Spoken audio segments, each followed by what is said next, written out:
Hey everybody, welcome to the Ticket Webcast. I'm Dave Paulson. Joining me again this week is Jen Todd. Jen was responsible for this month's entertainment calendar that you'll see in Friday's ticket section, and we round up, concerts, food gatherings, comedy, all sorts of events once a month at the start of the month. And last month was okay. I might not have said it at the time, but kind of slow. Yeah. Kind of slower than what we've been used to lately anyway. But February, I think, really picks right back up. A lot going on in February. Yeah, so like, what are at least just, some of the highlights that people can look forward to? Well, kicking off the month, Keith Urban is performing a show here at the Bridgestone Arena. And so that should be pretty big. Not sold out yet, so you can still get tickets to that. It's all the way from $28 to $60, so be sure to check that out. Yeah, Cindy Watts, I think, will be going to that and covering that live. Awesome. Yeah. I guess Keith, the American Idol auditions or whatever they're showing right now are pre-taped. So right before the live episodes start airing, I guess Keith is getting his concerts out of the way and all that. Right. Yeah, Cool. Very cool. And then on February 7th, Kings of Leon are performing. They did that big food and music festival this summer. Well, now they're putting on a show for their Mechanical Bull tour, the album was right? Mechanical Bull, and this is actually somehow their first hometown or like proper big hometown show in like 5 years, because of that food fest thing. They did like some Tom Petty covers with some friends, and it was cool, but it wasn't a Kings of Leon concert. Right. So this will be the first in 5 years. Yeah, Very I think tickets cool. are still available to that too. Yeah, they are. So be sure to check that out. Yeah. Another big thing is Tony Bennett is coming now. Dave, do you know more about Tony Bennett than I do? I wouldn't say I'm a Tony Bennett expert, but I do know he recently did, I think it was called Duets 2, like his second collection of duets, which included a few country people. Carrie Underwood was on there. I want to say Faith Hill and some other people. So he's done some collaborating with Nashville people. Could be possible that someone in town might show up. I know nothing. I'm just saying it might be possible. But that's about all I know. I know he's still got it and still packs them in, and that'll be at T-Pax Jackson Hall. Yeah, awesome. And tickets to that are $46 to $86, so be sure to check that out. Brad Paisley is also coming to the Bridgestone Arena. Lots of big people coming to the Bridgestone Arena this month. Yeah, the Bridgestone schedule is really picking up. That's another one that's happening in February. Also, Imagine Dragons, who were just on the Grammy Awards. Are coming, and then March and April are also, you got Billy Joel, you got Miley Cyrus. I'm looking too far ahead. There's still plenty in February, but you can find out more about that in the ticket section. Yeah, definitely. There's a few folks that aren't necessarily musicians, or maybe they play some music we don't know about, but we know them more from TV and film. You've got Rosie ODonnell, right? Yeah. Coming to Zanies, and then Val Kilmer in Citizen Twain. Do you know anything more about this? Yeah, I don't know. I don't know that much about it, but people seem to be pretty crazy about it. Yeah. So it should be interesting to say the least. Yeah, it's Val Kilmer portraying Mark Twain in full makeup and wardrobe at the Ryman. I've seen a picture of it, and it looks pretty cool. Yeah. I think we had someone interview him possibly in character, or at least in costume recently. So yeah, you can look forward to that pretty soon. And from what I gather, it's he's only put on the show a couple of places. He's tried it out in California, and then randomly he's doing it in Nashville. So we're glad to have a big deal. Yeah. Awesome. And then there's more than one, but I'm seeing the Antiques and Garden show is also happening. Yes. There's the antiques, and there's the antique show, and then there's the Nashville Lawn and Garden show.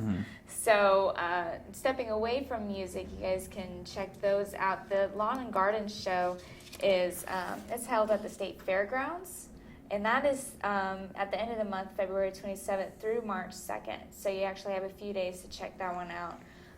So that should be cool if you want to landscape your garden or need help with that. Very cool.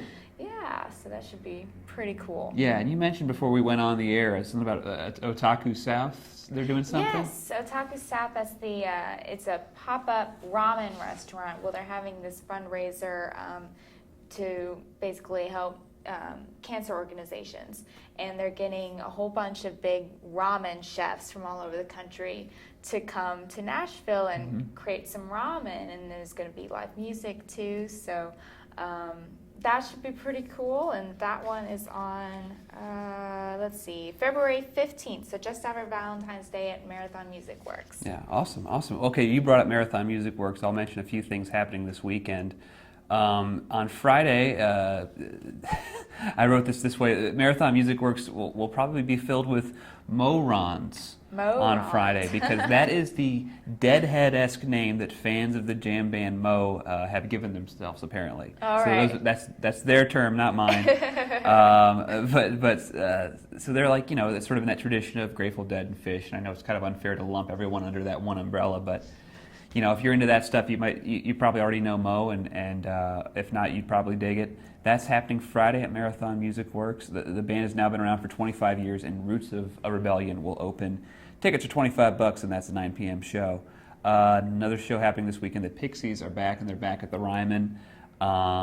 Really, really influential. We were talking about Kings of Leon, one of many groups that were inspired by this band, and then they broke up in the 90s, and all these bands that sounded like them got really successful. And then in 2003, they decided, hey, let's get back together and play some shows. And for the last 10 years, they've been on like wildly successful tours, just playing old songs. And then, oh, wow. And then last year, they finally put out some new music. To mixed reviews, but people are happy that they're doing some new stuff. And they lost their bass player, which is kind of a shame. But the rest of the guys are still in the band and are playing at the Ryman on Sunday. Tickets are still available to that. That's $47.50 and $54.50. It's a 7:30 p.m. show. Now, also happening on this Saturday, 3Bs, beer, bacon, and burlesque, all combined into one event. Yes. Yeah. Beer, bacon, burlesque. So you have something for all the senses, basically. Yeah. And there's going to be live music. I hear that bacon is coming from 20 different restaurants, I believe. Yeah.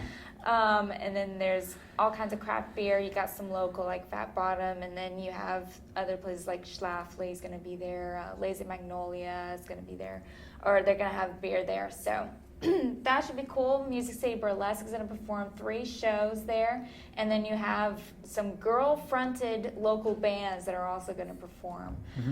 So that should be a pretty cool show. Tickets are $45, and you can get $100 for VIP with a special bourbon and bacon tasting. Oh man, so. the secret 4th B bourbon, man, yeah. only for VIPs. Sneaking in there. Yeah.